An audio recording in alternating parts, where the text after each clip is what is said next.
পাপা phone করেছে, আমি কথা বলি। হ্যালো, তুমি কোন সময় আসবে? তুমি কোথায়? আমি বাড়িতে।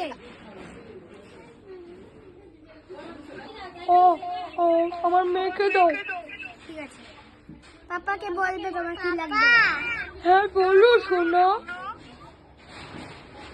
আমার জন্য চকলেট নিয়ে আসবে। আচ্ছা সোনা। ঠিক আছে। টাটা সোনা। মাম্মিকে দাও তোমার। মা। হ্যাঁ, কি গো, তোমার জন্য আজকে কি আনবো? আমার জন্য কিছু আনতে হবে না, ওর জন্যই চকলেট এনে ফেলো।